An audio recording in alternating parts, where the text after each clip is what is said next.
The first drawing appeared on a Tuesday morning. It looked so ordinary that I almost threw it away. Back then, I had no idea that one small piece of paper would destroy everything I believed about reality. My name is Ethan Brooks. I'm 34 years old. I work as a freelance animator in Portland, Oregon. For nearly 12 years, I made children's cartoons. Bright colors, happy endings, talking animals. Nothing scary, nothing violent, just simple animated stories that made children smile. Ironically, I stopped believing in imagination years ago. Animation was simply my job. Not magic, not art, just deadlines, clients, invoices, and too much coffee. My wife, Claire, used to laugh at me. You spend your whole day creating fantasy worlds, yet you're the least imaginative person I've ever met. She wasn't wrong. I believed in facts, logic, science. If something couldn't be explained, it simply meant we hadn't found the explanation yet. Ghosts? No. Demons? Definitely not. Haunted houses? Old wood expands. Pipes make noises. People scare themselves. That was always enough for me. Until Lily, our daughter, had just turned 6. Unlike me, she lived entirely inside her imagination. She talked to butterflies, named clouds, waved goodbye to trees. Sometimes, she'd stop walking during family trips just to apologize to flowers she accidentally stepped on. Claire adored that about her. I thought she'd grow out of it.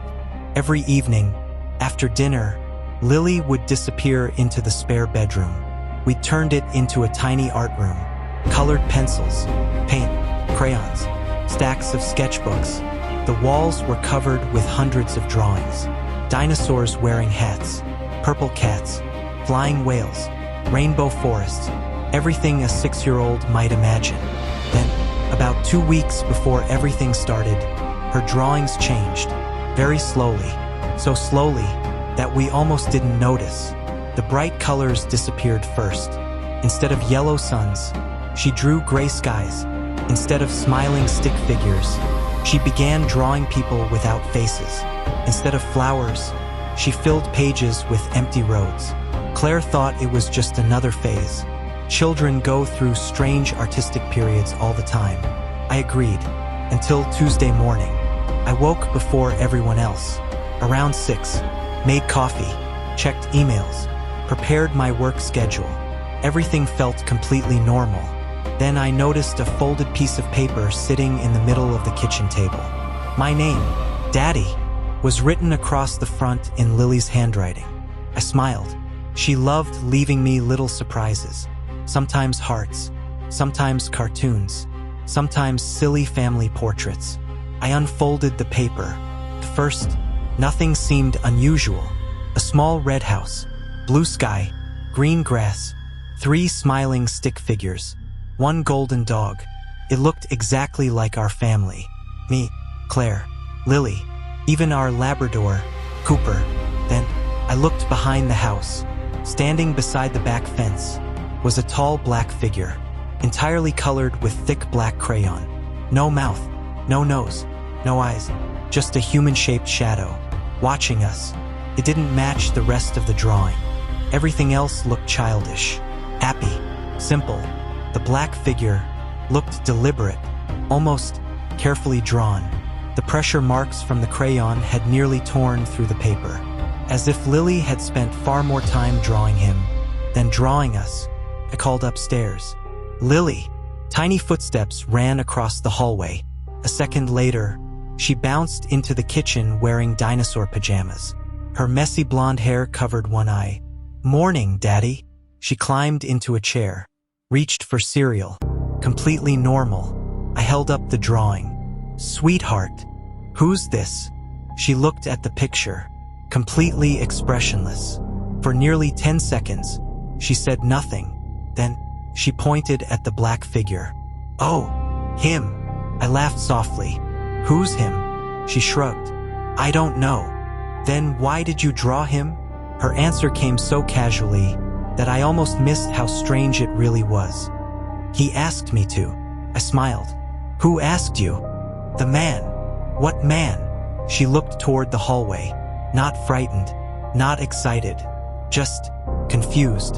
The one who stands outside my window every night.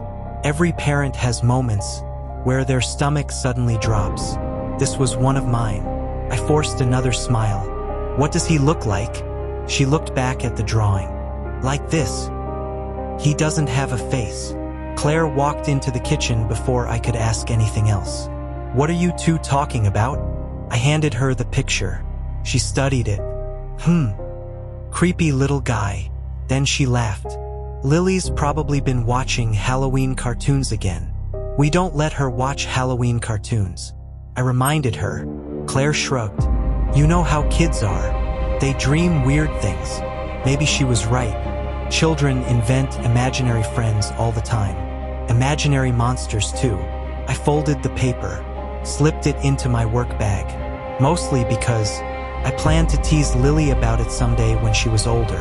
That afternoon, I completely forgot about the drawing. Work became chaotic. A client wanted major revisions. 2 animation files became corrupted. By evening, I'd barely left my desk. Around 7, Claire asked if I could pick up milk from the grocery store. I grabbed my keys, drove into town, bought milk, bread, coffee filters. Nothing unusual. When I returned home, I found Lily sitting on the living room floor, drawing again. She didn't even look up when I entered. I smiled. What are you making now? She answered without lifting her head. The next one. I laughed. The next what? She finally looked at me. The next movie. I frowned. What movie? She pointed at the paper. They're not pictures anymore. They're scenes. That sentence stayed with me. Not because it was scary, because it sounded nothing like something a 6-year-old would normally say. I walked closer. Then my heart skipped. The new drawing showed our street, our mailbox, our neighbor's blue pickup truck. Everything was incredibly accurate, far too accurate for a child. Standing beside the truck was our elderly neighbor, Mr. Harrison, waving, smiling. Above him, Lily had drawn something enormous, a giant tree branch, cracking, beginning to fall. Before I could ask what it meant, our doorbell rang. Claire answered. A police officer stood on the porch, hat in his hands, face completely pale. He quietly asked, "Did either of you know Richard Harrison?" The police officer removed his cap. He looked exhausted, almost shaken. For a few seconds, he didn't speak. Claire frowned. "Officer," he cleared his throat. "I'm sorry to bother you this late. I'm looking for witnesses." Witnesses? About 30 minutes ago, your neighbor, Richard Harrison, was killed in an accident. The words didn't register immediately. Killed? Yes. The officer glanced toward the street. A large tree branch broke during the wind. It struck him while he was getting out of his truck. My heartbeat stopped. Without saying a word, I looked toward Lily's drawing, still lying on the living room floor. The same blue truck, the same smiling Mr. Harrison, the same giant branch falling directly above him. The officer continued speaking. It happened so quickly. There wasn't anything anyone could have done. Claire covered her mouth. Oh my God. Mr. Harrison had lived across the street for almost 8 years. He was 72, a retired history teacher. Every Saturday, he baked cookies for neighborhood children. Every Christmas, he hung lights on every tree in his yard. He wasn't just a neighbor, he was family. The officer asked us a few routine questions. Did we hear anything? Did we see anyone? Had Mr. Harrison seemed worried recently? We answered no to everything. Eventually, the officer thanked us, then left. The moment the front door closed, I picked up Lily's drawing. My hands were trembling. Claire noticed immediately. What? I held the paper beside the living room window, looking back and forth between the drawing and the real street outside. Everything matched. The mailbox, the sidewalk, the truck, even the angle of the tree. Except one thing, the branch. In Lily's drawing, the branch hadn't fallen yet. It was only beginning to crack. Exactly like a single frame from a movie. "Lily," I said quietly. She looked up from another blank sheet of paper. "When did you draw this?" "This morning. Before breakfast?" She nodded. "Before the bird came." Claire frowned. "What bird?" "The black one." Neither of us had seen any birds that morning. It sat outside my window. It watched me. Then, he came. Again. He. I knelt beside her, trying to keep my voice calm. "Sweetheart. Who is he?" She shrugged. "I still don't know. He never tells me." "Does he talk?" She nodded. "But his mouth doesn't move." A chill crawled up my spine. "What does he say?"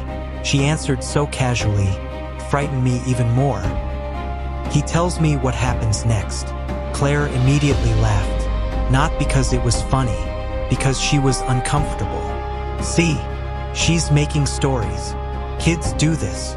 Maybe they did, but I couldn't stop looking at that drawing. That evening, after Lily went to bed, Claire found me sitting alone in my office. The picture lay flat beside my keyboard. "You've been staring at that paper for an hour." "I know. You don't actually think." "No," I answered too quickly. "I don't." She smiled. "Good." Then she kissed my forehead. "Get some sleep." "I will." She left. I didn't sleep. Instead, I scanned Lily's drawing into my computer. High resolution, 6000 dpi, occupational habit. Animators notice details, tiny details, things other people miss. I zoomed in, 200%. Nothing. 400. Still nothing. 800. My stomach tightened. Hidden inside the heavy black crayon were hundreds of tiny lines, not random scratches. Writing, microscopic handwriting. So small, no human I could have noticed without magnification. I zoomed further. The words slowly became readable. Over and over again, the same sentence had been written inside the black figure. "Don't let him finish the movie," repeated, hundreds of times. Every line perfectly straight, perfectly spaced. Impossible handwriting for a 6-year-old child. I immediately printed the enlarged image, held it in my hands, looked back at the original drawing. The writing wasn't visible, not without magnification. Someone, or something, had hidden an entire message inside black crayon. At exactly 2:13 a.m., my office computer made a notification sound. A new animation file had appeared on my desktop. I froze. I hadn't downloaded anything. The file had no sender, no folder, no creation history, only a name, scene_002.mp4. My mouse hovered over it. Every instinct told me not to click. Then, without touching anything, the video opened by itself. The screen faded to black. Slowly, an animation began playing. The art style was identical to Lily's drawings. Stick figures, crayon colors, simple backgrounds. The animation showed our house. Then, it zoomed toward my office window. A tall black figure stood outside, watching me, exactly where my real office window was. Then, inside the animation, the figure slowly raised one hand and knocked 3 times on the glass. Knock, knock, knock. At that exact same moment, 3 knocks echoed the maple tree. Everything looked normal. Then, the animation continued playing. The black figure slowly lowered its hand, turned around, and walked away, not toward the street, not toward the woods. It walked behind my garage, exactly where my real backyard disappeared from view. The video ended. My monitor went black. For several seconds, I simply sat there, listening. Nothing. Finally, I stood up. I grabbed the flashlight I kept beside my desk, walked downstairs, unlocked the back door. Cold air rushed inside. The backyard looked empty. Still, I checked anyway. Every corner, every bush, behind the grill, behind the garage. Nothing. No footprints, no broken branches, no signs anyone had been there. I almost convinced myself I'd imagined everything. Then I noticed something. The garage door was open, only a few inches. I knew, absolutely knew. I closed it before dinner. Slowly, I walked toward it. Each step felt heavier than the last. The flashlight beam shook in my hand. I reached the garage, placed one hand on the metal door, pulled it upward. The old rollers groaned. The garage was empty. At least, that's what I thought, until my flashlight landed on the concrete floor. Someone had drawn a picture, not with chalk, with black crayon, exactly like Lily's. It showed me standing inside the garage, holding a flashlight, exactly the way I was standing now. Behind me, the same faceless black figure. Only this time, it wasn't outside. It was inside the garage, standing less than 2 feet behind me. My heart nearly stopped. I spun around. Nothing. The garage was empty. I looked back at the drawing. Something had changed. The figure was closer now. His hand rested on my shoulder. I stumbled backward. The flashlight slipped from my hand, hit the floor, rolled beneath my car. The garage fell into darkness. Then I heard breathing. Slow, deep, not mine, someone else's. Right beside me, I froze. The breathing stopped. A child's voice whispered from somewhere inside the darkness. "Daddy." It was Lily, but Lily was asleep upstairs. "Daddy, don't turn around." Every muscle in my body locked. The voice continued. "If you look at him, he'll know you can see him." A cold sweat covered my face. I whispered back, "Lily." No answer. Instead, I heard tiny footsteps, walking away, toward the back wall of the garage. Then, silence. I slowly dropped to my knees, reached beneath the car, grabbed the flashlight. When I switched it back on, the garage was empty. The black crayon drawing had disappeared. Only one sentence remained on the concrete floor, written in tiny letters. Scene 3 complete. Before I could react, my phone vibrated. One new notification. Unknown sender. A single image. I opened it. It was another one of Lily's drawings. This one wasn't finished. It showed our house at night. Police cars outside. Yellow crime scene tape. And an ambulance parked in the driveway. At the bottom of the page, in Lily's handwriting, were 4 words. Scene 4 begins tomorrow. I didn't sleep, not even for a minute. The drawing, the animation, the knocking, the message on the garage floor. None of it made sense. Yet all of it had happened. At 5:42 that morning, I was still sitting in my office. Coffee had gone cold hours earlier. My computer monitor remained black. I kept staring at the folder where the strange animation had appeared. Scene_002.mp4. It was still there, exactly where I'd found it. I right-clicked the file, opened properties. Nothing. No creator. No creation date. No location. No file path. It was as if the computer itself couldn't explain where it had come from. I copied the file onto a USB drive. Then, something impossible happened. The copy finished successfully, but the original vanished. Not deleted, not moved, simply gone. The folder became completely empty. Only the copy remained. I unplugged the USB immediately. Something about that terrified me more than anything else. Whoever created the animation didn't want it staying on my computer, only with me. Claire came downstairs around 7. Still half asleep. "You've been awake all night?" "I think so." She frowned. "Ethan, you're starting to scare me." I almost told her everything. The animation, the whispers, the garage. Instead, I only showed her the text message, the unfinished drawing, police cars, crime scene tape, the ambulance. She looked at it for several seconds, then smiled. "Lily's imagination is getting darker. Claire, this isn't funny." She sighed. "You're connecting things that aren't connected. Mr. Harrison died. That was tragic. But children copy things they hear. Maybe she overheard the police." I wanted to argue, but I couldn't, because part of me still desperately wanted a normal explanation. Lily came downstairs a few minutes later, still wearing her backpack. She looked unusually tired. Dark circles rested beneath her eyes. She barely touched her breakfast. Normally, she talked non-stop before school. Today, she didn't say a single word. Halfway through breakfast, she suddenly looked toward the empty hallway, then quietly waved. "Bye." Claire smiled. "Who's leaving?" Lily answered without hesitation. "The animator." I nearly dropped my coffee. "What animator?" She pointed toward the hallway. "The one who fixes the mistakes." Claire laughed. "I wish we had one of those." But Lily wasn't smiling. She kept watching the hallway until whatever she was looking at was gone. On the drive to school, she sat unusually quiet. About 5 minutes before we arrived, she finally spoke. "Daddy." "Yeah."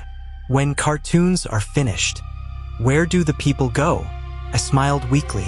"They don't go anywhere. They're drawings." She slowly shook her head. "No, they have to go somewhere. They can't stay inside the computer forever." A cold chill crawled up my spine. I looked at her in the rearview mirror. She wasn't looking at me.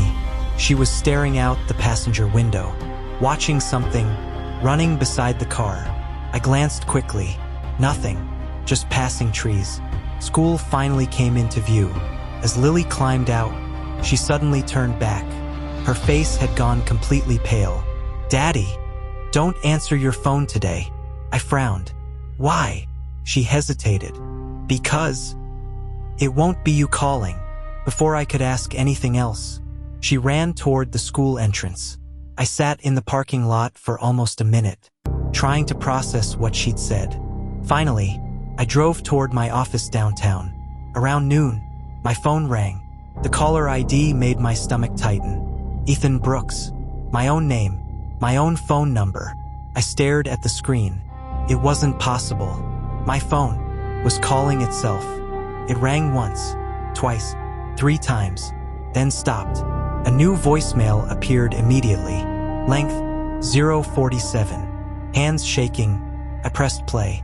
At first, there was only static. Then, I heard my own voice. Not similar, not close. My exact voice. Calm, terrified, speaking directly to me. "If you're hearing this, you're already behind." My heart began pounding. The voice continued. "Do not watch scene 4. A long burst of static filled the speaker. Then, I heard someone whisper beside me. Not inside the voicemail. Inside my office. Very softly. Right behind my chair. Too late. My computer screen suddenly turned on by itself. Without touching the keyboard, progress bar appeared. Rendering. Scene _004. 98% complete. Then, the progress bar reached 100%. And the video began to play. The video started instantly. There was no loading screen, no media player, no controls. Simply filled my monitor. The screen was completely black. For nearly 10 seconds, nothing happened. Then, very slowly, white crayon lines began drawing themselves across the screen. Not animated, not pre-recorded. It looked as though someone invisible was drawing the scene live. A house appeared first, then a road, then my office building. Every window, every parking space, every tree outside. Perfect, far too perfect. I stood up, walked to my office window, looked outside. The real parking lot matched the animation exactly. Even the red sedan parked beside my truck. The drawing continued. A tiny stick figure walked into the office. Me. Another figure sat behind a computer. Also me. I frowned. There were 2 versions of me. One was sitting exactly where I had been seconds earlier. The other was standing behind him, watching. Suddenly, the standing figure reached into his pocket. He slowly removed a box cutter. My stomach tightened. The sitting version of me never noticed. He continued working, completely unaware. Then, the standing figure raised the blade. I couldn't watch anymore. I slammed my laptop shut.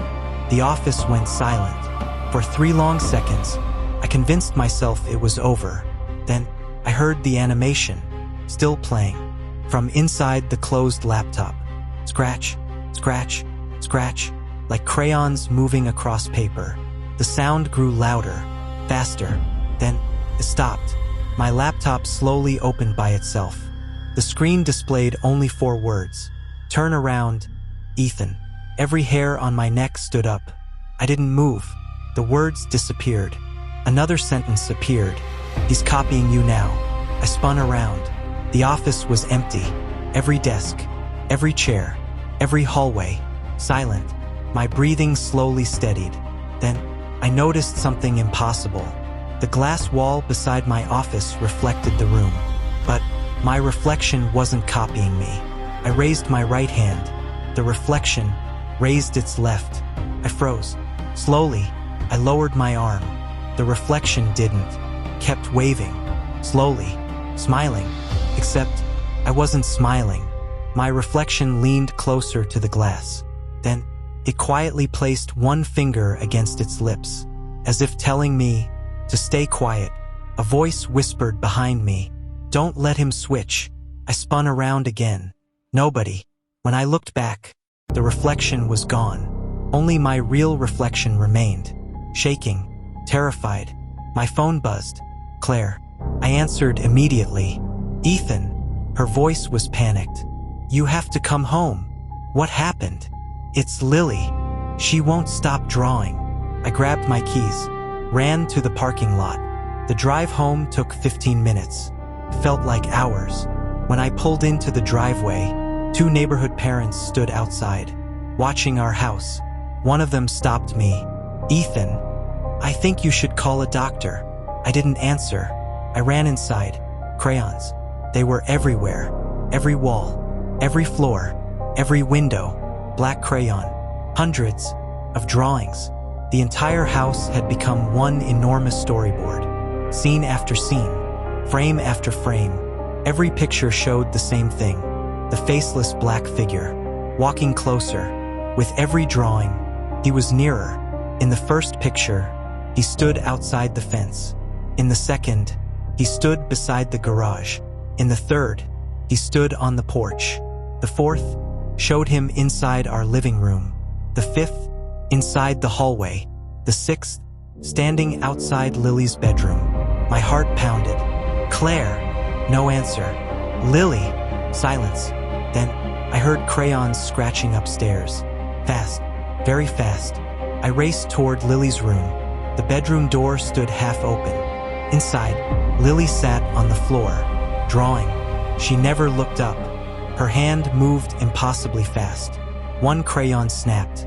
She grabbed another, without stopping, page after page, drawing after drawing. I slowly walked toward her. "Lily," she whispered, without lifting her eyes. "I'm almost finished." "What are you drawing?" She finally stopped, turned the sketchbook toward me. It wasn't another picture. It was the final frame, the last scene. It showed me, standing alone, holding a burning sketchbook. Behind me, the faceless figure smiled for the very first time. And beneath the drawing, Lily had written one sentence. "The movie ends when the author dies." The video started instantly. There was no loading screen, no media player, no controls. Simply filled my monitor. The screen was completely black. For nearly 10 seconds, nothing happened. Then, very slowly, white crayon lines began drawing themselves across the screen. Not animated, not pre-recorded. It looked as though someone invisible was drawing the scene live. A house appeared first, then a road, then my office building. Every window, every parking space, every tree outside.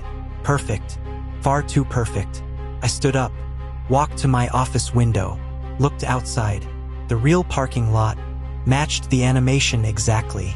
Even the red sedan parked beside my truck. The drawing continued. A tiny stick figure walked into the office. Me. Another figure sat behind a computer. Also me. I frowned. There were 2 versions of me. One was sitting exactly where I had been seconds earlier. The other was standing behind him, watching, Suddenly, the standing figure reached into his pocket.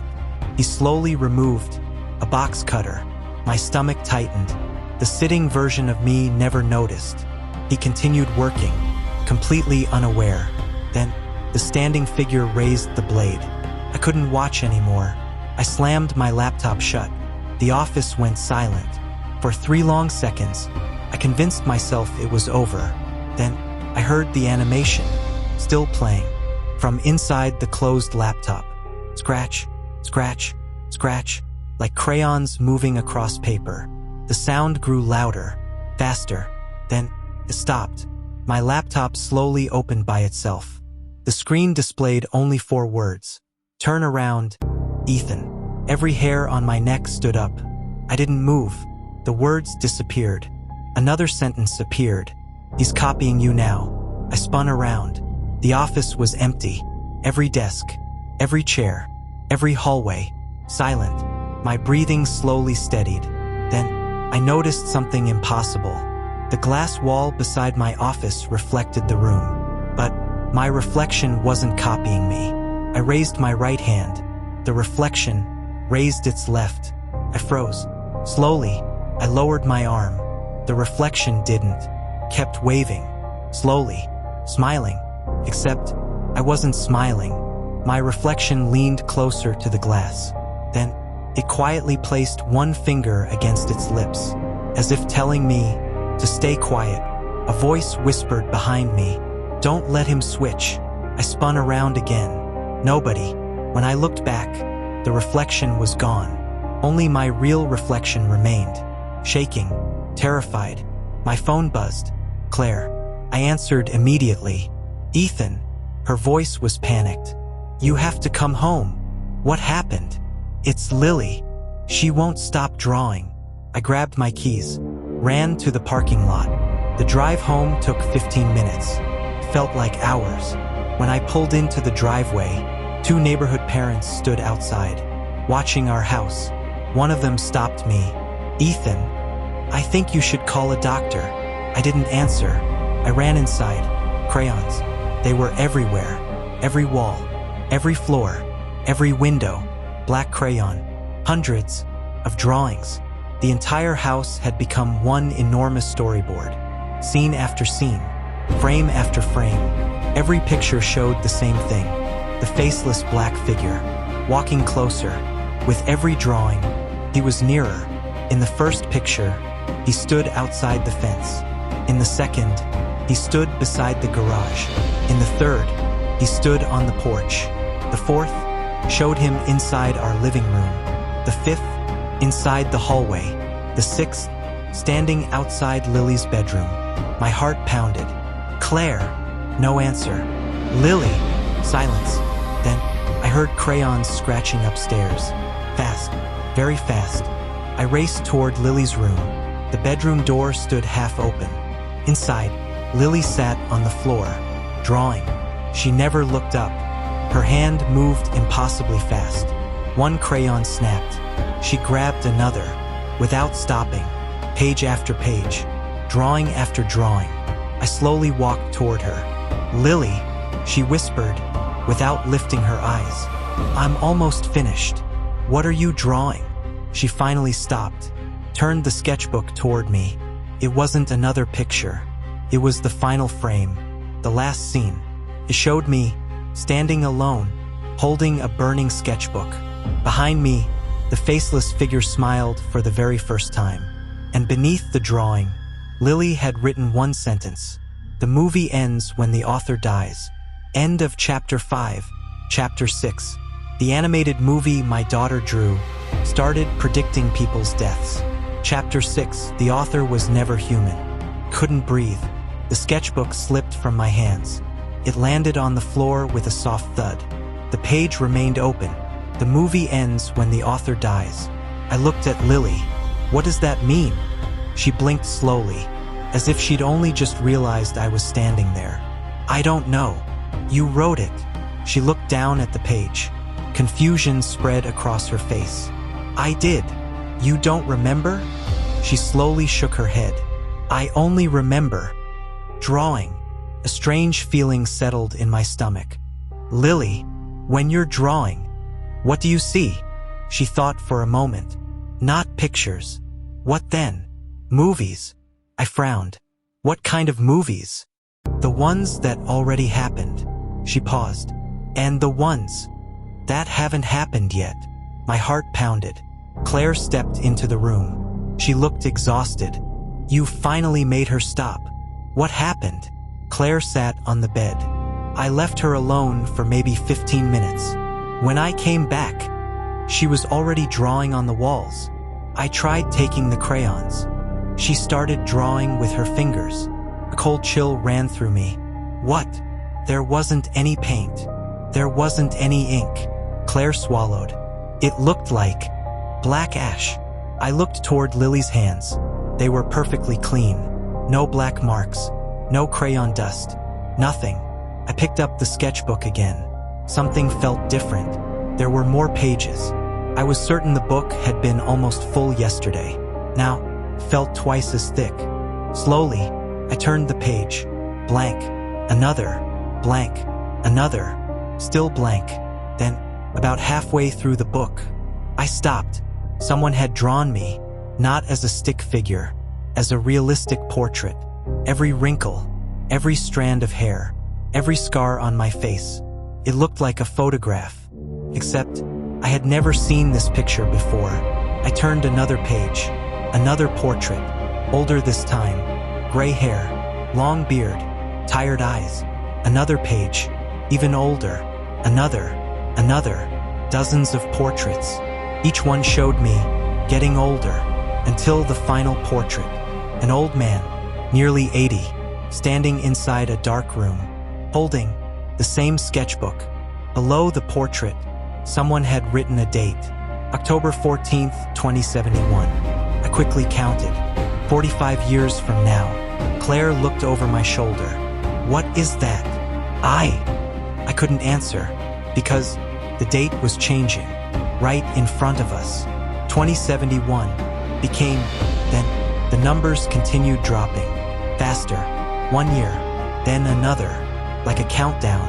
Claire gasped. "Ethan, it's moving." Finally, the date stopped. August 3rd, 2026. Tomorrow. Neither of us spoke. The room suddenly became cold. Not winter cold, hospital cold.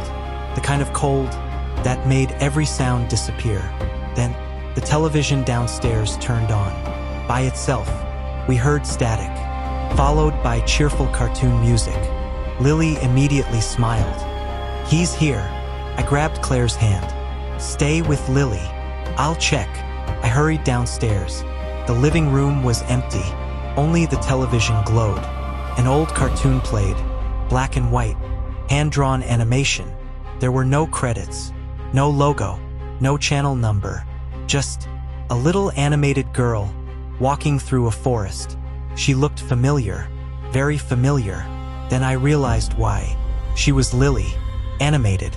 She walked deeper into the forest, until she reached a small wooden cabin.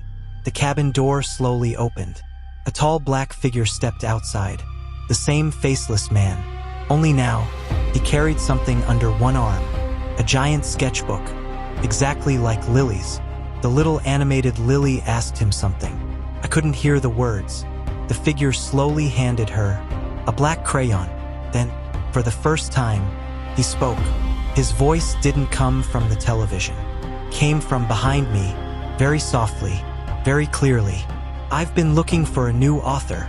I turned around. Nobody. When I faced the television again, the screen had changed. The cartoon was gone. Now, it showed my living room. Not a drawing. A live image. Me, standing in front of the television. Exactly where I was. Except, the version of me on the screen wasn't alone. Standing directly behind me, close enough to whisper into my ear, was the faceless black figure. Slowly, the figure leaned closer to the camera. Then, it began drawing. Not on paper, on the television screen itself. With one long black finger, it wrote 6 words. "You were always seen 6. My heart stopped. "You were always seen 6. The words remained on the television screen. Black, wet, almost as if they had been written with fresh ink. Then, they slowly began dripping downward, not like paint, like shadows. The black letters slid off the television, pooled onto the hardwood floor, then started moving. The darkness wasn't spreading randomly. It was drawing. Thin black lines stretched across the living room floor, curving, connecting, expanding. Within seconds, an enormous circle surrounded my feet. It wasn't a circle. It was a storyboard. Hundreds of tiny frames connected together. Each frame contained another drawing. Every single one was about me. I stepped backward. The drawings moved with me. No matter where I stood, I remained inside the storyboard. The television suddenly spoke again, not with the faceless man's voice, with mine. Ethan, look closely. Against every instinct, I looked down. The first frame showed me being born, not a cartoon, not symbolic, exactly as it happened. Hospital room, my mother crying, my father holding me. Every detail was perfect. The second frame showed my first birthday. The third, my first day of school.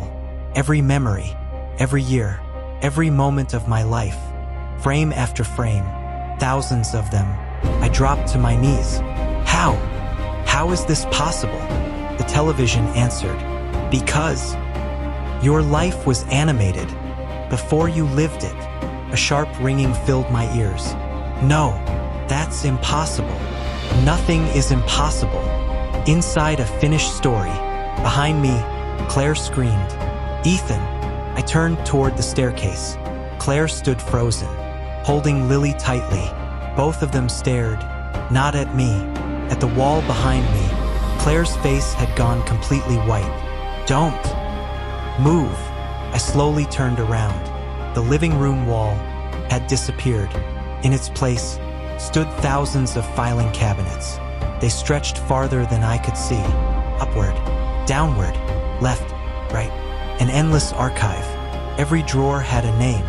Every drawer belonged to someone. One drawer slowly slid open by itself. The brass nameplate read, Ethan Brooks. Inside lay a stack of animation cells, old transparent sheets, the kind Disney used before computers. I picked one up. It showed me exactly where I was standing, holding the animation cell. I looked up. The next sheet showed me looking at the next sheet. The next one showed the same thing. Again, again, again. Hundreds, thousands. Every movement I made already existed. The realization nearly broke me. I don't have free will. A gentle voice answered from somewhere inside the archive. You never did. Footsteps echoed between the endless cabinets. Not heavy footsteps. Slow, elegant. Someone emerged from the darkness. An elderly man, perhaps 80 years old, neatly dressed, gray suit, black gloves, round glasses. He carried an ancient wooden pencil, nearly 2 feet long. Its tip was completely black. He smiled politely. I've been waiting for you. Who are you? He bowed slightly. My name is Arthur Vale. I was the first animator. I frowned. What does that mean? Arthur gently touched one of the filing cabinets. It means every story humanity has ever lived began here. He slowly walked past thousands of drawers, running his fingers across each name. Kings, presidents, soldiers, artists, children. They all believed. They were making choices. He looked back at me. A sad smile crossed his face. But every scene had already been drawn. I shook my head violently. No, I choose. I decide. Arthur quietly laughed. Did you? He reached into my drawer, removed another animation cell, handed it to me. My hands started shaking. It showed this exact conversation. Every word, every movement, even my expression. Already finished, already painted, already filed away. Arthur whispered, the house was only one set. The animator builds every world. Before I could answer, The entire archive trembled. Somewhere far away, something massive roared. Arthur's smile vanished instantly. No!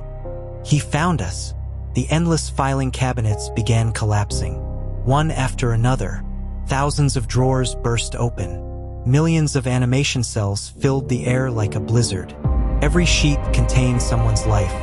Millions of people, millions of stories, children, parents, old men, entire civilizations, all drifting around us. Arthur grabbed my arm. For the first time, he looked afraid. You've made the same mistake every author makes. What mistake? He looked directly into my eyes, then whispered, "You believed. You were the main character."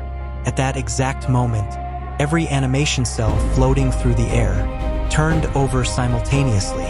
On the back of every single one was the same black drawing, the faceless man, smiling, and beneath him, written in perfect handwriting, were 5 terrifying words. "The author is watching now." Every animation cell floating around us carried the exact same message. Millions of them. The endless archive became completely silent. Not even the collapsing cabinets made a sound anymore. Arthur Vale slowly stepped backward. For the first time, he looked terrified. "He almost never comes here." I looked at him. "Who?" Arthur swallowed. "The one who writes before we draw." The temperature dropped instantly. Every animation cell stopped falling. They simply hung in the air, frozen, as if time itself had stopped moving. Then, every sheet slowly turned toward the same direction. Not toward me, toward a single black doorway, at the far end of the archive. I hadn't noticed it before. There was no frame, no handle, no walls around it. Just a perfect rectangle of darkness. Arthur whispered, "It wasn't here a moment ago." The darkness inside the doorway began moving. Not like smoke, not like shadows, like unfinished ink. Slowly, a single hand emerged. It wasn't human. Its fingers were far too long. Each fingernail looked like the sharpened tip of a black pencil. Then, another hand appeared. Then a shoulder. Then, the rest of the figure stepped into the archive. It was impossibly tall, nearly 12 feet. His body wasn't made of flesh. It was made entirely of unfinished sketches. Thousands of rough pencil lines constantly erased themselves, then redrew themselves over and over. His face never stayed the same. One second, it looked like an old man. The next, a little girl. Then me. Then Lily. Then Claire. Changing every second. Arthur immediately dropped to one knee. He lowered his head. "I never thought I'd see you again." The figure ignored him. Instead, it looked directly at me, although it had no permanent eyes, only shifting pencil strokes. Then, it spoke. Its voice sounded like thousands of pencils drawing on paper at once. "Ethan Brooks, I've been reading your story." I couldn't answer. Every instinct told me to run, but my body refused to move. The figure slowly raised one hand. Every animation cell in the archive began rearranging itself. Millions of pages formed one enormous book. The pages turned by themselves, faster, faster, until they stopped. Arthur looked away immediately. "Don't read it." I looked anyway. The page heading read, Chapter 8. My heart stopped. The book was showing this exact moment. Every word, every movement, everything happening now already existed on the page. I quickly flipped ahead. Chapter 9, Chapter 10, Chapter 11, Chapter 12. They were all there, finished, already written. I reached toward the last page. Before I could touch it, the figure calmly closed the book. "Not yet." I stared at it. "Who are you?" The figure remained silent. Arthur answered instead. "He has many names. The storyteller, the watcher, the author, but none of them are his real name." The figure smiled, or at least, I think it smiled. Its face changed too quickly to know. Then it looked toward Arthur. "You've done well." Arthur lowered his head. "I tried. You delayed him, But every story must eventually reach its ending. I interrupted. What ending? The figure looked back at me. The one you've already written. My stomach tightened. I never wrote any of this. The figure slowly walked closer. Each footstep left fresh pencil sketches across the floor. Flowers, trees, people, entire cities. Then they immediately erased themselves. You still don't understand. You think you're reading the story. He stopped directly in front of me, only inches away, then whispered, "Ethan, you're the one telling it." A deafening ringing filled my ears. Suddenly, memories I had never lived flooded my mind. A recording studio, a microphone, thousands of comments on YouTube, millions of people listening, someone narrating this exact story. Word for word, my own voice. Arthur grabbed my shoulder. "Ethan, fight it." But it was too late. The memories kept coming. Every chapter, every sentence, every pause. I remembered writing them. I remembered speaking them. I remembered telling this story to people I had never met. The figure gently placed one finger against my forehead, then quietly asked, "If you're only a character, who's holding the pen?" At that exact moment, the enormous book behind us slowly opened to its very last page. Across the center, written in fresh black ink, were 3 words, "To be continued." Then, someone beyond the archive turned the page. Someone turned the page. Not inside the archive, not inside the enormous book. Somewhere, outside reality itself. The sound echoed like thunder. One single page being turned. The entire archive trembled. Millions of animation cells fluttered violently through the air. Arthur Vale closed his eyes. "They're here." I looked around. "Who?" He slowly pointed upward. "There." I looked. There wasn't a ceiling anymore. The roof of the archive had disappeared. Above us stretched an endless darkness. Then, tiny lights appeared. Hundreds, thousands, millions. At first, I thought they were stars. Then, one of them moved. It blinked. Another blinked. Another. They weren't stars. They were eyes. Millions of enormous human eyes, staring downward, watching us, watching the story. The author quietly smiled. "They're enjoying this chapter." A cold wave ran through my body. "What are they?" The author answered calmly. "The audience." "No," I whispered. "That's impossible." Arthur looked at me sadly. "Every story needs someone to watch." The eyes above slowly shifted. Some disappeared. New ones appeared. Some seemed excited. Others looked bored. One enormous eye slowly closed and vanished forever. The author sighed. "We lost one." Immediately, another eye opened somewhere else. "A new viewer." My stomach twisted. "Viewer?" The author nodded. "They come. They watch. They leave. They forget. Until another story begins." Suddenly, one enormous eye focused directly on me. Unlike the others, this one never blinked. Instead, a small white arrow appeared beside it. Like a computer cursor, the cursor slowly moved, hovering over my face. Then, a loud clicking sound echoed through the archive. Click. Instantly, my entire body froze. The author smiled wider. "You've been selected." Arthur grabbed my arm. "Don't let them interact." "What?" "They're not supposed to notice the characters." Too late. Another click. Then another. The air around me began changing. Invisible hands pulled at my clothes, pulled at my face, pulled at reality itself. I looked down. My skin was becoming paper. Thin, flat. My fingers lost depth. They became pencil sketches. Lines. Nothing but lines. "No! No!" I tried running. Every movement erased part of my body. Each step left unfinished pencil marks behind me. The author watched quietly. The audience likes interactive stories. Arthur shouted, "Stop talking to him. He feeds on attention." The author slowly turned toward Arthur. You taught him well. Arthur lowered his head. I made the same mistake. What mistake? I shouted. Arthur looked directly into my eyes. I thought the audience cared about us. Silence. Then he laughed. Not happily. Broken. They don't. They only care about the ending. Above us, the enormous eyes blinked again.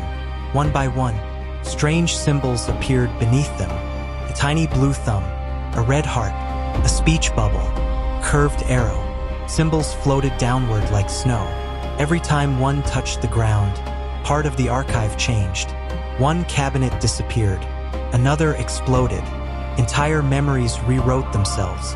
The audience was influencing the story. I looked toward the author. You let them do this? He answered quietly. I don't. They always have. The ground beneath my feet suddenly cracked open. Instead of darkness, I saw thousands of television screens. Every screen showed this exact story. Different languages, different voices, different narrators, different countries. Millions of people watching, listening. Some were eating dinner. Some watched alone in bed. Some wore headphones in complete darkness. One young man sat in front of a computer. His editing timeline was open. The title on his screen read, "The animated movie my daughter drew started predicting people's deaths." My heart stopped. He wasn't watching. He was creating. I stepped closer. The young man looked strangely familiar, almost like someone I'd known. Then he looked directly at me, smiled, reached toward his keyboard, and pressed delete. The entire archive disappeared. Arthur vanished. The author vanished. The book, the cabinets, the millions of eyes, everything. I found myself standing alone, inside an empty white room. There was only one object, a wooden desk. On top of it sat an old microphone. Beside it lay a blank script. Across the first page, someone had already typed the opening line. The first drawing appeared on a Tuesday morning. Then, a recording light above the microphone turned red. A voice behind me whispered, "Whenever you're ready, start reading." The red recording light glowed above the microphone. It never blinked, simply waited. The room around me was completely white. No windows, no doors, no shadows, nothing. Only the desk, the microphone, and the script. My own heartbeat echoed through the silence. I slowly walked toward the desk. Every footstep sounded unnaturally loud, as though the room wanted me to hear that I was completely alone. The first page rested neatly in front of the microphone. Typed in perfect black letters was the sentence I'd already lived. The first drawing appeared on a Tuesday morning. My hands began trembling.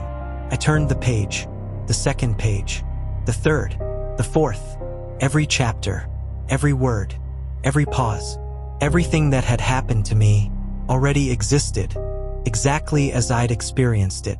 Even Arthur, even the endless archive, even the audience, every sentence, perfectly typed. There wasn't a single mistake. My breathing became shallow. I quickly flipped ahead. Chapter 11, Chapter 12, the ending. I reached for the final page. Just before my fingers touched it, the microphone switched on. A soft buzzing filled the room. Then, my own voice came through the speakers. Not Liv, a recording. "Ethan, if you're hearing this, don't read the last page." My body froze. The recording continued. I already made that mistake. Cold sweat rolled down my neck. I thought I could change the ending. I couldn't. The moment I read the final sentence, I became the narrator. The recording suddenly stopped. Silence returned. Then, a second voice spoke. "Lily, Daddy, please don't read it." Her voice sounded weak, almost far away. Tears filled my eyes. "Lily." The room didn't answer. Instead, the blank white wall in front of me slowly rippled, like paper floating on water. Then, it opened, not into another room, into my living room. I could see Claire. I could see Lily. Both of them, alive. Claire held Lily tightly. They were crying. They couldn't see me. I slammed my hands against the invisible opening. Claire, Lily, nothing. No sound reached them. Lily suddenly looked toward me, not at the opening, directly at me. She smiled sadly. Then, she picked up a black crayon. She drew a door. On the living room wall, the drawn door slowly opened. The faceless author stepped through. Claire never noticed. Lily did. She quietly whispered, "You're too late." The opening vanished. The white room returned. I fell to my knees. "No, no." The author's voice echoed from every direction. "You still think that was happening now?" "What?" He laughed softly. "Those were memories. You've been here much longer than you think." My heart skipped. "What are you talking about?" Without warning, hundreds of clocks appeared across the walls. Every one showed a different time, different dates, different years. One clock read 2026, another 2034, another 2049. One by one, they all stopped. Then every clock hand slowly turned to the same date, July 18th, 2078. More than 50 years. "No," I whispered. "That's impossible." The author answered calmly. "Time doesn't move while stories are being told." Suddenly, the script on the desk changed. New words began typing themselves, without anyone touching the paper. Letter by letter, they formed a sentence. The narrator looked at the last page. I stepped backward. Another sentence appeared, and reached toward it. My right hand lifted by itself. "No!" I tried pulling it back. It wouldn't move. My fingers slowly reached for the final page. I fought with everything I had. Every muscle burned. Nothing worked. The script wasn't predicting my actions. It was controlling them. The author whispered, "Characters cannot disobey their own dialogue." My fingertips touched the final page. The paper felt warm, almost alive. Slowly, I turned it over. The last page contained only one sentence. No title, no ending, just a single line. I read it, and the moment the words entered my mind, the recording light above the microphone turned green. A pleasant voice echoed through the white room. "Congratulations! Recording complete." Then, for the very first time, I remembered who had been telling the story from the beginning. The memory hit me like a train. Not one memory, thousands, all at once. The white room disappeared. I wasn't standing anymore. I was sitting in front of a microphone, exactly like the one on the desk. Headphones covered my ears. A computer monitor glowed in front of me. Audio software, waveforms, a recording timer. Everything felt familiar. Then I saw the script, not on a magical desk, on my own recording table. The title read, "The animated movie my daughter drew started predicting people's deaths." My own hands turned the pages. My own voice began reading. The first drawing appeared on a Tuesday morning. I suddenly realized something horrifying. I wasn't remembering the future. I was remembering before. Every chapter I'd lived had first been spoken. Every scream, every conversation, every death. Someone narrated them before they happened, and that someone had been me. "No, I don't understand." The author slowly walked around the recording booth. "You understand perfectly. You simply refuse to accept your role." "My role?" He nodded. "You're not the first narrator, and you won't be the last." The walls around us dissolved. Instead of white emptiness, I found myself inside an enormous library, not filled with books, filled with voices, millions of voices. Every shelf held old microphones, tape recorders, cassette players, radios, film reels, vinyl records, digital hard drives, phones, laptops, every technology humans had ever invented to tell stories, all of them still playing. Arthur Vale appeared beside me again, older now, much older. His body had become transparent. "You finally reached The narrator's library. I looked around. What is this place? Arthur smiled sadly. Every horror story ever told, every ghost story, every urban legend, every bedtime nightmare, they all begin here. A nearby cassette player clicked. A frightened woman's voice began speaking. And that's when I heard footsteps upstairs. Another radio switched on. The mirror wasn't showing my reflection anymore. Another. We should never have opened the basement door. Thousands, millions, all speaking simultaneously. The noise became unbearable. Covered my ears. It didn't help. The voices weren't entering through my ears. They were inside my head. The author calmly walked through the shelves. They all believed. Their stories were original. He stopped beside an old wooden recorder. But stories are never created. They're remembered. Arthur quietly added, every narrator inherits one. I looked toward the recording booth again. The script still rested there. Only now, the pages were changing. Not because new words appeared, because old ones disappeared. Chapter 1 vanished. Then Chapter 2, 3, 4. One by one, the story erased itself. No! I ran toward the script. The pages crumbled into black dust. The words dissolved.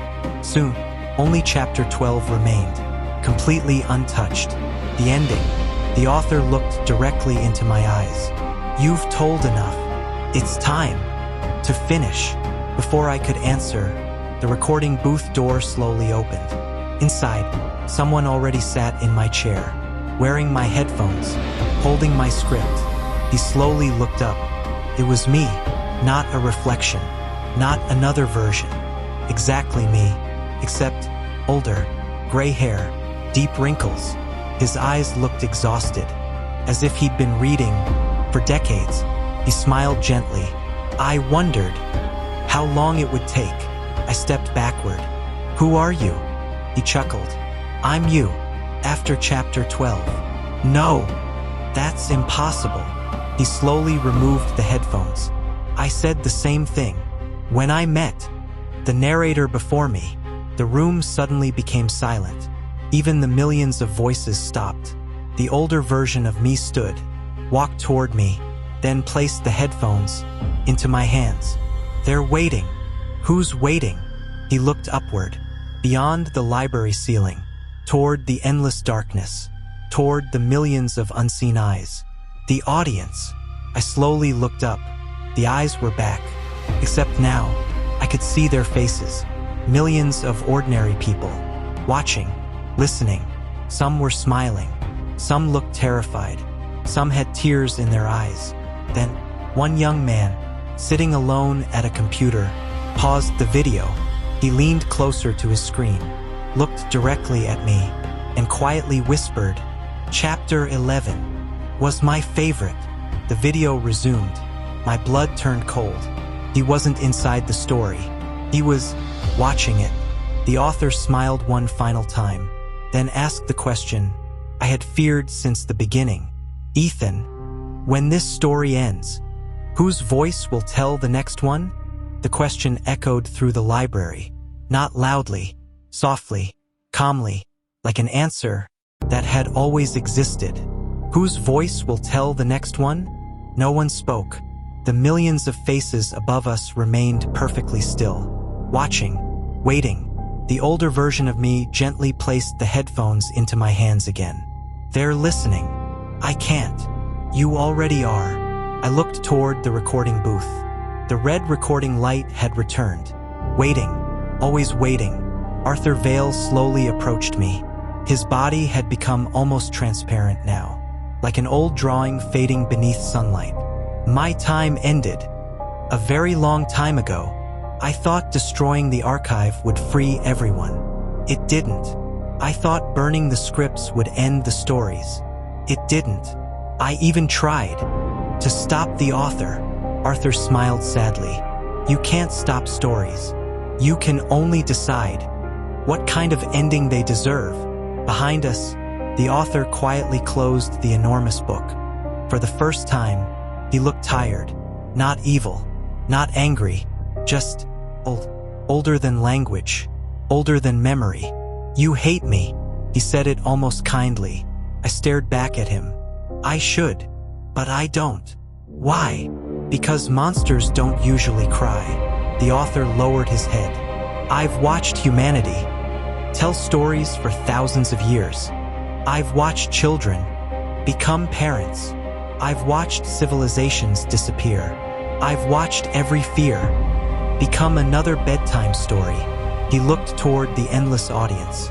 They never remember me. They only remember the stories. For the first time, I understood. The author had never wanted victims. He wanted to be remembered. He existed only while stories were told. Without stories, he would simply disappear. I looked at the script. Only one page remained. Blank. Not written. Not finished. I frowned. The ending is empty. Arthur smiled. It always is. The last page belongs to the narrator. The author slowly nodded. Every storyteller writes the final sentence. I finally understood why chapter 12 had never been finished. Because it had never belonged to him. It belonged to me. I walked toward the desk, picked up the pencil. Not black, ordinary, just wood, graphite, nothing magical. Or maybe everything magical. The blank page waited patiently. The millions of people beyond the darkness watched in complete silence. My hands stopped shaking. Slowly, I began writing. Not about monsters, not about death, not about the author. I wrote one simple sentence. Lily woke up from a nightmare. The room trembled. The library began disappearing. Arthur smiled. Good. You finally understood. Another sentence appeared beneath the first. Her parents were waiting beside her. The recording booth dissolved. The endless audience faded. The enormous book turned to dust. The author quietly closed his eyes. Then he smiled. That's a beautiful ending. His body slowly unraveled into thousands of pencil lines. Each line floated upward, then vanished. Arthur looked at me one last time. Every storyteller gets one chance. You used yours wisely. He disappeared. The library disappeared. Everything disappeared. I opened my eyes. Morning sunlight filled Lily's bedroom. She sat upright in bed, breathing heavily. Claire wrapped her arms around her. It's okay. It was just a nightmare. Lily looked toward me, then smiled. Daddy, I had the strangest dream. What happened? She frowned, trying to remember. There was a man without a face. He wanted me to finish his movie. Claire gently kissed her forehead. It was only a dream. Lily nodded. I know. Then she climbed out of bed, ran downstairs, laughing, exactly like every 6-year-old should. Weeks passed, then months. Life slowly became normal again. Lily stopped drawing strange pictures. The black crayons disappeared. No more whispers, no more animations, no more impossible stories. One rainy afternoon, while cleaning my office, I found an old USB drive. I didn't recognize it at first. Then I remembered. The copy of scene_002.mp4, the only file that had survived. For several minutes, I simply stared at it. Then, I walked outside, built a small fire, dropped the USB into the flames. It melted within seconds. I watched until nothing remained. Years later, people sometimes ask where I get ideas for my horror stories. I always smile. Then I tell them, every good story comes from imagination. And that's exactly what I hope this one was. But before you leave, look around the room you're sitting in. Just once. Make sure there isn't a child's drawing nearby. And if you ever find one, showing a faceless man standing quietly in the background, don't throw it away. Don't burn it. Don't try to understand it. Just make sure he hasn't moved since the last time you looked.